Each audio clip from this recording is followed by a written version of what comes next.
I'd like to begin by acknowledging the Wurundjeri people of the Kulin Nation on whose land we gather tonight, for elders past, present and emerging, and also elders from other lands and peoples who are here tonight, and also acknowledge that sovereignty was never ceded and therefore the original law still runs through the land, and I'm grateful to those who are listening to that still. So my background, as was said, I started off my career in law and towards justice in the social justice area. So working in legal aid, and I suppose what it would be called is poverty law. So you're dealing with those in legal aid who don't have access, they're on the edges of everything. So it's crime, it's family violence, and it's families who are broken. So I worked in that initially for the first part of my career. And that was focused very much on broken relationships. And as a lawyer, you come in and you're not necessarily healing anything, but you're being quite remedial and band-aidy. But there are small possibilities of reform and change there. And so then my partner at the time, he got a job in Geneva. So me with the 4 kids, we moved over to Europe and lived in France. And there I couldn't work in my jurisdiction, and I had the possibility of pursuing a PhD in something that I was equally passionate about, which was environmental justice. So I pursued this PhD on the relationship between law and nature. And it was the main question I had was what is our legal relationship with nature? Because then how do we stop the violence that's occurring? Do we have prohibitions that can come through law to stop this from happening? And so my answer to that was no. Our legal system currently, in the dominant legal system we're under, doesn't have the sensitivity towards the violence that we do towards nature. And then we also culturally don't necessarily, we've lost that sensitivity as well. So, and then my next question as part of the thesis, which was much bigger than this, it was 120,000 points, but how to reform our laws towards, a just relationship between humanity and nature. And so the insights that I gained, and this goes into organisational change that I've experienced in Jesuit Social Services, is that governance, leadership and law reform and cultural transformation, there's a symbiotic relationship there. And so those two work very much together, and you can't do one without the other really, if you want good governance and legitimate law.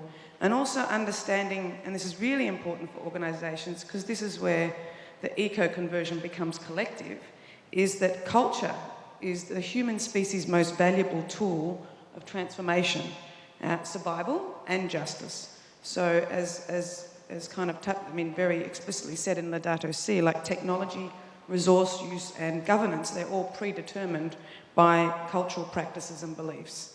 So then after 10 years overseas, where I ended up working as a legal consultant after my PhD, I came back and was very quickly picked up by Julie Edwards to work with Jesuit Social Services as their Ecological Justice Project Officer. And it was like a perfect synchronicity of my initial work in social justice and then my PhD, my time overseas in ecological environmental justice. And then I kind of landed home in this organisation that has spent 40 years, has a long tradition of working at the pointy end of social justice with the most marginalised, the most vulnerable. It's criminal justice and youth justice is one of its main areas. And they work with people with multiple traumas, multiple complexities, and those who often fall through the cracks of other agencies and welfare systems.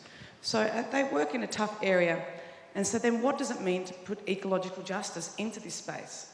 That was just an intriguing question for me, and also answered that initial thing that came out of my thesis, is that it's this cultural change that we need to work on.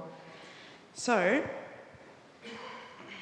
what I didn't fully understand when I started there, and so this is not a story of my journey with Jesuit Social Services, this is a story of actually what preceded me before I came back.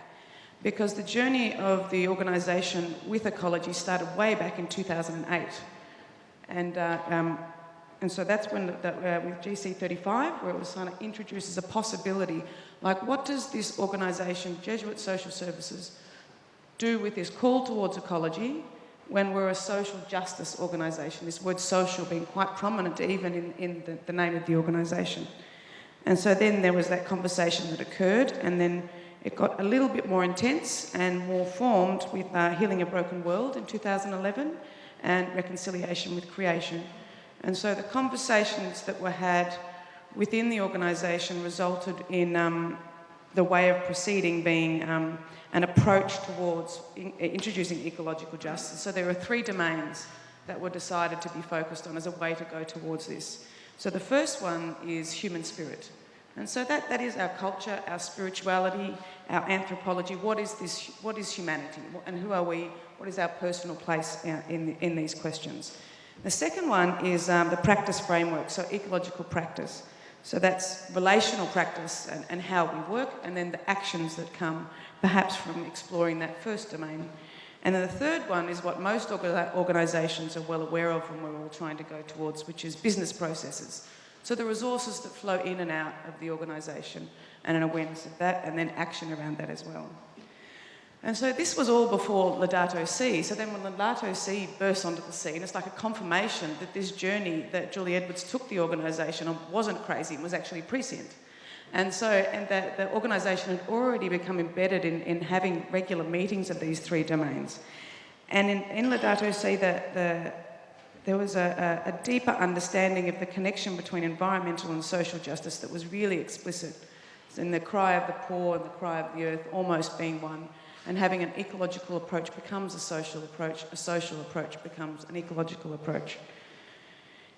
However, there are challenges that come, and one of the things that I've heard about and I've experienced in the last year being there in the introduction of ecology to an organisation that really is working at a very special edge of society, is that the word ecology, not necessarily for those of us who read Laudato Si, but our organisation isn't full of people who've read Laudato Si at all.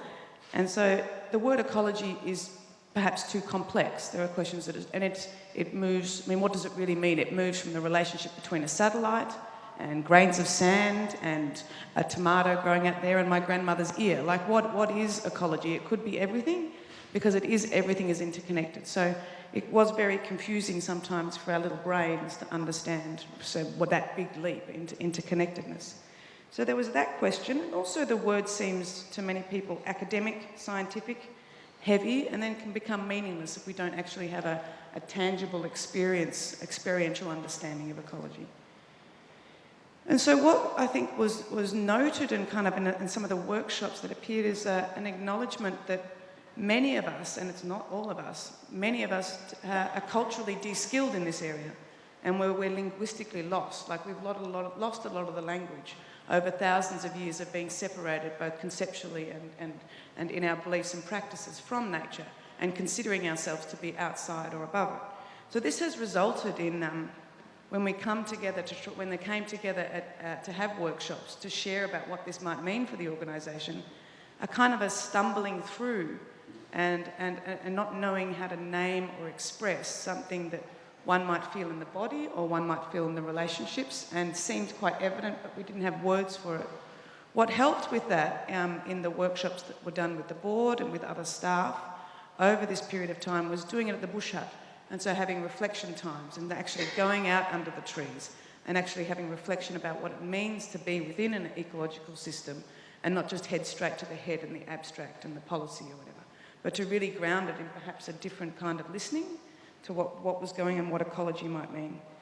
But also, particularly for Jesuit Social Services,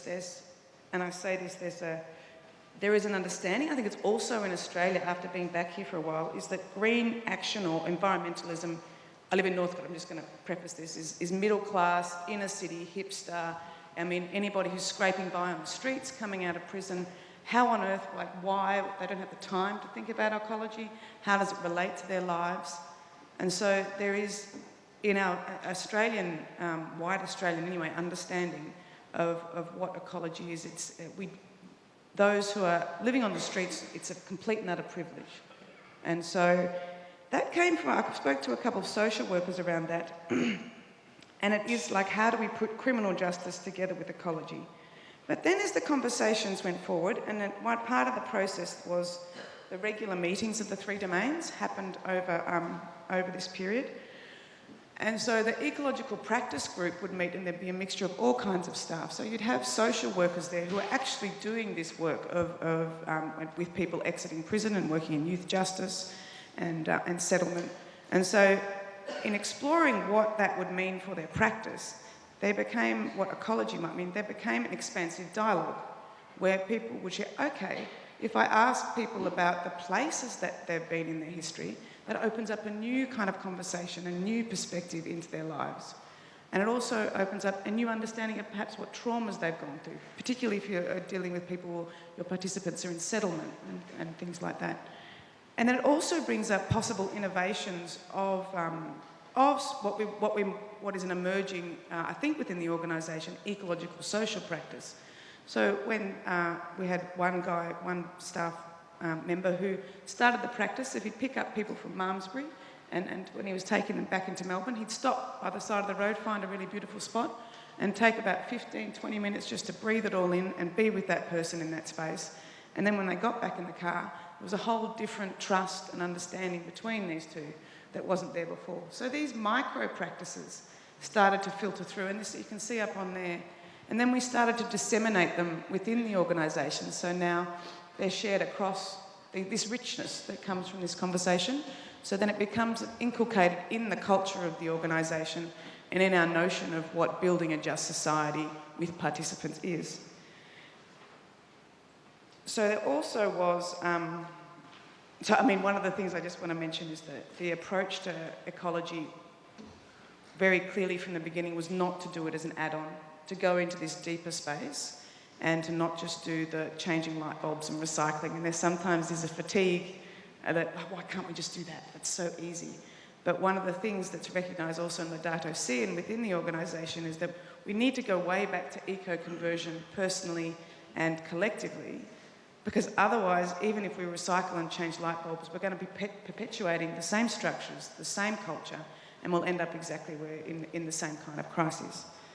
So the things that went through the organisation was that as I said, regular meetings of these three domains, which started to enrich and normalise, our language and acceptance of what ecology might mean for us. It became integrated quite specifically into the strategic plan, which enabled the organisation to start taking it seriously and start to think about accountability towards that principle. And there was training occurred at all staff days, which we have twice a year, and also became a very essential part of those who start working at the organisation of induction and orientation, so that from the moment you kind of become welcomed into the organisation, ecological justice, which is social justice and environmental justice together, became part of your understanding of who we were and what we're about. And then, so also what I've understood, because I only came there a year ago, and I'm very excited about the next phase of this. Like, we did a report that was released just last week, kind of canvassing this history and this organisational change that's occurred. But something that I can give witness to is that I am super impressed with how easy it is now to talk about ecological justice within the organisation and for it to be normalised. And this is the thing about cultural change being super important, and also having good governance and good leadership to lead us into this symbiosis between governance and the norms that we create as an organisation. And I think one of the most amazing things I've seen is the process has been, dialogic. It's been very open-ended. People have been able to express their difficulties with the concept, their resistances against it, and it's been slow in some senses, as we were talking about before. But also, if we really want to go towards ecological justice, it's kind of impossible to do it in any other way than ecological. Like, if we really want to live up to what that means, then that means a process that really fits with the history of Jesuit Social Services' commitment to relational and restorative justice, which is what ecological justice is all about. So. Thanks, Bronwyn.